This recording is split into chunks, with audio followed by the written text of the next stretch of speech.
Before the global phenomenon of Netflix's Squid Game, South Korea's history held a real-life nightmare far more harrowing. This is the story of the Brothers' Home, an institution where survival became a twisted game, and the scars left behind still haunt the nation. The 1980s were a tumultuous time in South Korea. Rapid industrialization brought wealth to some, but left many struggling in poverty. Under the dictatorship of Chun Doo-hwan, the government launched aggressive policies to clean up the streets.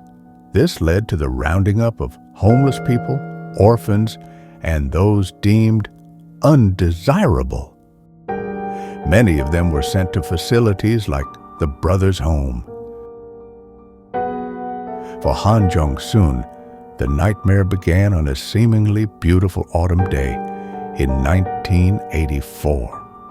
A trip to the city with his father turned into a tragedy that would tear his family apart. My father left us with a police officer for a few minutes while he ran some errands. Suddenly, a bus stopped and we were forced inside. We screamed, "Daddy told us to wait here." But no one listened. They beat us for crying too loudly. The bus took Han and his sister to the Brothers' Home, one of South Korea's most notorious welfare centers. Officially a rehabilitation facility, it was in reality a detention center where abuse and forced labor were rampant. Han's arrival marked the start of a nightmare that would last over 3 years. Survivors describe Brothers' Home as hell on earth. Inmates, including children, were beaten, starved, and forced into back-breaking labor at construction sites, farms, and factories.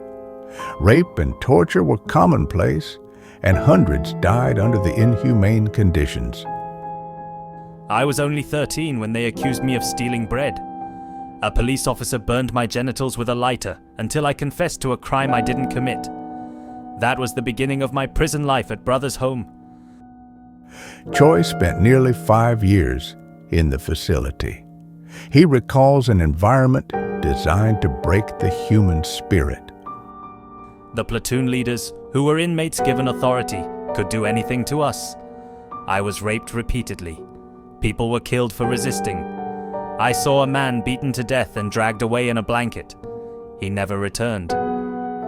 The atrocities of Brothers' Home were part of a larger government initiative known as the Social Purification Projects. Under orders from President Chun Doo-hwan, police were tasked with cleaning up the streets ahead of major international events like the 1988 Seoul Olympics. Homeless individuals, disabled people, and even those who failed to produce ID on demand were rounded up and sent to welfare centers. These private facilities received government subsidies based on the number of people they detained, incentivizing mass abductions. Life inside Brothers' Home was a relentless cycle of forced labor and abuse. Han Jong-sun remembers folding envelopes and making toothpicks for hours on end. The food was barely edible, and lice-infested clothing was the norm. We slept 4 to a bed, crammed together. It was impossible to feel safe. The horrors of Brothers' Home remained hidden until 1987, when over 30 inmates escaped and exposed the truth. Their testimonies revealed a system of unchecked brutality and corruption. Despite the shocking revelations, justice was slow. The owner of Brothers' Home, Park In-gwin, served minimal prison time. To this day, many survivors feel their suffering has been overlooked. The themes of Squid Game, desperation, exploitation, and survival resonate deeply with South Korea's dark history. Creator Hwang Dong-hyuk grew up during this period, and the show's harrowing games reflect the brutal realities many endured. Brothers' Home is a stark reminder of the dangers of unchecked power and societal neglect.